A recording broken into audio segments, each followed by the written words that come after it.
Ayo, what's up? Ako nga pala si BT at nandito ngayon tayo sa BT Reaction. And welcome to my channel, Tunay na Kritiko. At meron po tayong panonooring video ngayon. Ito po ay nagmula kay Balita Hub TV. Sa mga hindi pa po nakakabisita sa channel ni Balita Hub TV, bisita na po kayo mga katunay. At kung hindi pa kayo nakakapag-subscribe, subscribe na din po kayo mga katunay kay Balita Hub TV. At syempre, huwag nyo rin po sana kalimutan na mag-subscribe dito sa channel ko sa Tunay na Kritiko. Sa mga hindi pa nakakapag-subscribe, and click the notification bell para maging updated po kayo sa mga reaction videos na aking ilalabas. At huwag na natin pagtagalin at sabay-sabay na nating panoorin ang laman ng video na hatid sa atin ni Balita Hub TV at bibigyan natin ng reaksyon. Pasok!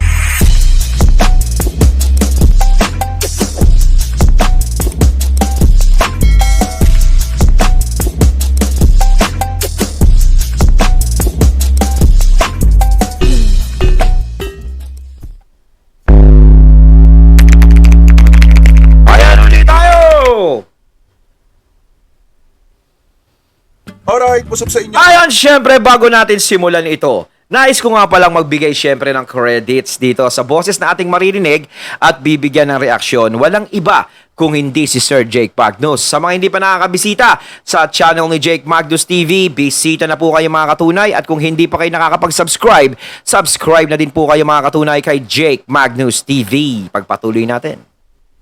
Mga kababayan, pwede pong pag-uusapan natin mga kababayan, yung naging sagot po ng kampo ng Tape Incorporated patungkol po dun sa sinasabing hindi na sila pwedeng mag-oppose or maghabol dun sa pagpaparegister ng application ng trademark nitong si Sir Joey De Leon. Pero bago po natin pag-usapan yan, ay nais ko po muna sabihin sa inyo na kung kayo po ay bago pa lamang po sa ating YouTube channel, Ayan. hinihikayat ko po kayo na huwag niyo po sanang kalimutan na i-like itong live streaming natin na ito at huwag niyo na rin pong kalimutan na mag-subscribe sa ating YouTube channel.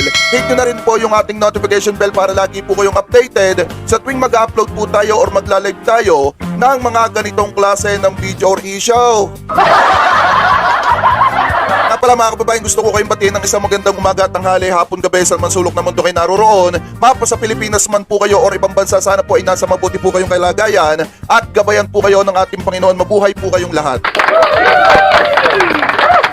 So anyway mga kababayan, punta naman po tayo dito daw po sa sa sagot ng tape ng kampo ng Tape Incorporated dito daw po sa pag-oppose or sa pagbasura or pinababasura yung kanilang oppose mga kababayan dun sa trademark na Itbulaga. So ngayon, eto po yun. Sabi dito, tape tagilid nga ba sa Itbulaga trademark?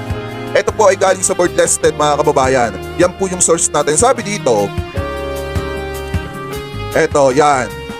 Lumabas sa pahayag ng Abante noong October 3 na naghahabol umano ang kampo ng Television and Production Exponent Incorporated or Tape Incorporated sa pagpapile ng opposition laban sa Itbulaga trademark application ni Joey De Leon. Sabi pa dito mga kababayan, nakasaad sa artikel ng naturang pahayag na posible umanong mabasura ang opposition dahil sa tapos na raw ang paghahain ng opposition. Samantala, kinumpirma naman ng legal counsel ng TAPE na si Atty. Maggie Abraham Garduque na October 2, 2023 nga naipasa ng TAPE ang kanilang opposition sa trademark application ni Joey De Leon. So ngayon mga kababayan, aminado naman sila na October 2 sila nakapagpasa po ng kanilang opposition para harangin yung aplikasyon nitong si Sir Joey De Leon. So sabi dito, nilinaw ng abogado ng Tape Incorporated.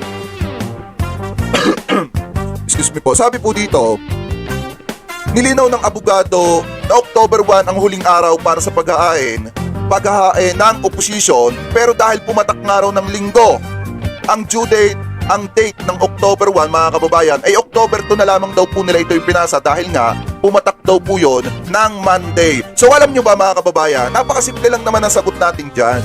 Napakasimple lamang po nang sasabihin natin dyan. Sabi ko nga po sa inyo mga kababayan, napakahaba ng 30 days na ibinigay sa kanilang palugit. Bakit pahihintay nila na umabot hanggang October 1 tapos alam naman nila na ang papatakan ng October 1 mga kababayan ay Sabado, ay Linggo. Mga kababayan, automatic wala po talagang piskalya noon. Kasi mga kababayan, yung 30 days napakahaba na po nun. Oo. Talagang alam mong sa'yo yung trademark na ipinaglalaban mo at balak mong harangin yung aplikasyon nung isa na gustong manggaya ng pangalan ng show mo, dapat maagap ka at maaga ka. Hindi mo nahihintayin pa na matapos yung ibinigay na araw at palugit sa'yo bago ka gumawa ng aksyon. Kasi parang ang nangyayari, masyado silang kumpiyansa sa sarili nila na mapupunta sa kanila yung yung trademark nga. Kaso, nagtulog-tulog sa pansitan. Talaga pag ikaw nagtulog-tulog ka sa pansitan, ako delikado yan. Maraming nadudukutan sa ganyan. Kaya dapat talaga maging maagap. Tama naman si Sir Jake doon, no? Kung talagang kayo ang may karapatan, dapat maaga pa lang. Talagang inasikaso nyo na yan. Kasi nga 30 days, napakatagal noon, no? Kailangan inasikaso mo na. Kung sa simula pa nga lang days na yun, tatakbo pa lang yung days, asikasuin mo na kung talagang gusto mong kung talagang may karapatan ka Di ba parang nangiinis na lang? Parang gano'n na lang ang nangyari. Hindi nila pinansin, no? Parang, inisin na lang natin to. Kung sakasakaling hindi mapupunta sa atin to, inisin natin, patagalin natin ng patagalin, no? Kayo lang din kasi nagsasaper yung kabila sa ginagawa nyo. Hindi naman TBJ o yung mga legit dabber cards ang nagsasuffer, kayo din naman ang nahihirap. Kaya sabi ko nga, kahit naman mapunta sa TVJ talaga yung pangalang Itbulaga is mababangon pa nga nila yun Hindi naman yung Itbulaga ang magpapabangon sa TVJ. Kita nyo naman, E80 pero namamayagpag. Bumalik pa si Sir Jimmy, kita natin. Di ba? Kaya sana naman, hoy, gising na! Ibalik na, dapat ibalik! Hey! Di ba mga kababayan, kung kayo, bibigyan kayo ng 30 days para makapagpasa ng aplikasyon ninyo, sa tingin nyo ba paaabutin nyo pa hanggang last day ng ibinigay sa inyo na palugit? Yes. Siyempre hindi, magiging maagap kayo. Kung alam mo nga na sa'yo yan, baka October, pagpalagay natin baka September 2, September 3, September 15 or 10 mga kababayan, o pagpalagay natin September 16 yung pinakamahaba, baka naipasa mo na. Kasi nga natatakot ka na maagapan agad ng kalaban mo yung aplikasyon mo, makontra agad. Siyempre, agapan mo din yun sa'yo. Ang ginawa kasi nila mga kababayan, hinintay pa nila yung last day. Yung last day ng palugit na ibinigay po sa kanila. Alam naman nila na papatak ng linggo yun. Tapos ang katuwiran nila ngayon mga kababayan, kaya hindi sila nakaabot, pinipilit nilang maipasa yung October 2, kasi late na nga po yan kung tutusin. Kung tutusin nga mga kababayan, yung October 1 late na rin yun kasi last na yun Last na pagpapasa na yung, kaso nga lang pumatak talaga ng linggo. Alam naman nila na ang papatakan ng October 1 ay linggo. Dapat nung nung September 29, nagpasa na po sila, or September 30. Mga kababayan, nagpasa na po sila. Ang ginagawa kasi nila mga kababayan, kasi alam nila sa sarili nilang hindi kanila Kaya ang ginagawa po nila, dinidelay po nila. Delaying tactic tong discarding ito mga kababayan. Kasi wala silang patunay, kasi automatic pag Para sa akin, para nangiinis na lang talaga sila dyan No? Or hinarang nila yung aplikasyon ni Sir Joey De Leon, kasunod niyan na dapat sagutin nila yung pinasasagot sa kanila ng grupo or ng partido ng TVJ mga kababayan. Kung paano nila patutunayan na sila talaga ang gumawa or nag-create ng trademark na yon. Yun yung mahirap dyan. Kaya siguro ang ginagawa nila, delaying tactic na lang. Kasi nakikita ko dito mga kababayan, kung ako tatanungin nyo, baka i-delay tactic nila ito hanggang umabot at matapos yung kanilang kontrata. Yung kanilang kontrata dito po sa GMA7. Para nga naman, hindi na nila kakailanganin pang gamitin yung pangalang Itbulaga kasi maghahanap pa sila ng ibang mga istasyon. So kung walang tumanggap sa kanila, hindi na nila magagamit or may pagpapatuloy pa yung paggamit ng Itbulaga. So wala nang gaanong makikinabang. Kaya ang ginagawa nila, dinidelay po nila. Kasi sabi dito, eto pa, this is the publication date of Joey De Leon's trademark application of Itbulaga as per the IPO website and official Gazette, September 1. Sabi pa dito, so due date for the filing is October 1. Since October 1 falls on Sunday, then the due date is on October 2, 2023. Automatic, papatak ng Lunes yun. Those step filed the opposition of Joey De Leon. Application on time. Pahayag ni attorney Abraham Garduque. On time daw po. Sabi ko nga po sa inyo, kung talagang kanila yan, September 29, September 30 pa lang mga kababayan, nakapagpasa na agad sila ng opposition. Hindi na nila hihintayin yung October 1. Talagang doon sa pinaka-deadline talaga At saka mga kababayan, kung talagang sigurado silang kanila yung Itbulaga, trademark, bakit kailangan pa nilang magpa-register ulit ng bagong trademark, which is Itbulaga Happy, mga kababayan. Kasi kaya yan ay naninigurado na kung sakasakaling mag-lapse yung Itbulaga, no? At mapunta doon sa TVJ, meron na silang pangalan. No, yun nga, yung Itbulaga Happy. Alam naman siguro nila sa sarili nila kahit papaano, kaya nakapag-register sila nung gano'n, no, na pang-reserbang pangalan. Siguro nalalaman din naman nila na alam nilang malaki yung pag-asa nung kabila. Hindi lang nila isina-show. Diba kasi kapag sinow mo yung kahinaan mo, no, baka syempre isipin ng mga kalaban nila, ganyan. Pero alam nyo ba, kung sa tape ito lang yung payo ko, no, alam ko hindi naman nila ako papakinggan eh. No, hindi naman nila ako pinapanood. Pero ito para sa akin lang. Kung sakali na binigay na lang nila yung pangalan, no? TVJ, ito na yung Itbulaga, inyo na yan. Di ba? Salamat din sa naging serbisyo nyo sa amin sa tape. Ganyan yung mga tipong pag-uusap, di ba? Di, malamang sa malaman, di ba? Magiging maganda ang pangalan ng tape. Babango ang pangalan ng tape. At babango yung pangalan ng mga host. Di ba? Ganun yun eh. Yun yung hindi naisip ng tape. Kaya kung talaga sila yung mismong nagbigay, no, talagang kusa, no, tama na tong pag-aaway na to, wala namang mapupuntahan yan eh. Ganto, ganyan, sa inyo na yan. Kami na lang, mag-aano na lang kami. Di ba? Kadalasan yung nagpaparaya, yun ang gumagaan ng pakiramdam. Di ba? Hanggat hindi mo pinaparaya, nasasaktan ka lang, di ba? Ganun yun eh. Bakit hindi nyo siya pinapalaya? Hindi niya na kayo mahal. Lagi ko na lang sinasabi, kung hindi na kayo mahal, dapat pinapalaya nyo na. Kaysa patuloy kayong nasasaktan. Ayaw niya na sa inyo, pero patuloy nyo pa rin siyang kinukuha.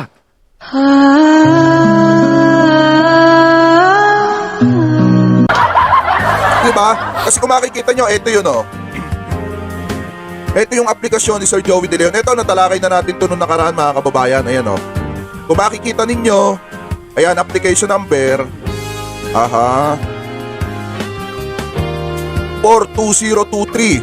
Tama ba? 00506771. Ayan nakalagay. Mark Itbulaga. Filing date, March 22, 2023. Applicants, ayan, De Leon, Husema, ayan, yung nakalagay, Pilipinas. So, address 19, hindi ko na babanggitin yung address, mga kababayan. So, na to.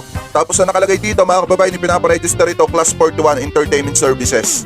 Yan po yan. Yan po yung aplikasyon ni Sir Joey De Leon na pinipilit po nila na harangin po, mga kababayan. Pero, may aplikasyon din po na ipinasa itong Tape Incorporated sa iPo Philippines, mga kababayan, noong August 30, 2023, mga kababayan, which is ang pangalan naman nun, Itbulaga Happy. Pero kung sigurado sila na kanila, ito kasi ang tanong natin dyan eh, kung alam nila na kanila yung Itbulaga, bakit kailangan pa nila magpa-register ng Itbulaga Happy? Diba yan yung malaking tanong kasi dyan, mga kababayan. So yan yung ipinakita nitong nitong website na malapit dito sa Tape Incorporated. So sabi pa dito, hiniling naman ng kampo daw, hiniling naman ng kampo ni De Leon sa iPo Philippines na ibasura ang isinampang oposisyon ng tape dahil tapos na raw ang palugit sa paghahain ng oposisyon. Kung tutusin, tama po itong ginawa ng kampo ng Tito Vic and Joey na ipabasura nila. Kasi kung tutusin, late na nga naman po talaga yan. Kahit anong paliwanag dyan, mga kababayan, kahit sa trabaho, kahit anong paliwanag dyan na sasabihin sa inyo ng boss ninyo, alam mo palang papatak ng linggo yun, bakit hindi mo inagahan? Tama. Diba? Alam mo naman na ang deadline niya nang ibinigay sa inyo na palugit, 1 buwan, napakatagal nun, hindi mo pa naagapan. Kung ako ang boss nito, mga kababayan, sasabihin ko, kung ako, yung nasa iPo Philippines, sabay dapat ibasura ito. Kasi kahit anong paliwanag nito, late sila, October to. Late is late. Kahit pa sabihin nila na yung October 1, pumatak ng linggo yan, ba't hindi nila ginawan nung September 28, 29, 30 ng paraan na maipasa? Tama, hindi nila pwede katwiran na dumaan ng Sabado at Linggo. Kasi 30 days kayong binigyan. Kaya wala kayong lusot. Dapat alam nyo yan. Diba? Pinaghahandaan na yan. Kung talagang may pinaglalaban talaga kayo, no? Talagang gusto nyong makuha, talagang kami may karapatan yan. Dapat maaga pa lang talaga. Kaso talagang hindi nyo pinansin. Ay, nako. Hindi naman po siguro mahirap na gumawa mga kababayan ng opposition at magpasa ng opposition sa loob ng isang buwan. Ano yan? Yes. Isang buwan yung pinag-isipan kung anong gagawin ninyo para harangin? Naku po, kung akong abogado nitong Tape Incorporated, October to pa lang, September to pa lang, naipasa ko na yan. Kung Ikaw na, ako ba, abogado, Sir Jake. ha? Pero hindi ako abogado vlogger ako. At saka mahirap pa, ang mahirap pa mga kababayan dito sa mga vlogger ng Tape Incorporated at mga website na nagpo-post ng patungkol po sa ganito, hindi sila nag-iisip. Pwede naman kasi nilang sabihin mga kababayan or magbigay sila ng dahilan kung bakit hindi nakagawa agad ng opposition or nakapagpasa ng opposition etong Tape Incorporated sa loob ng isang buwan. Doon pa lang mga kababayan, may intindihan natin kasi kung titingnan po natin, yung paliwanag ng abogado ng Tape Incorporated sobrang baba po. Sorry po, Atty. Maggie po sobrang baba po para sa akin. Ito po ay sarili ko pong opinion. Sobrang baba po nung inyong dahilan. Kasi pwede nyo naman gawin nung September 28, 29, 30, napakahaba po ng araw. Hindi nyo po naipasa? Oo.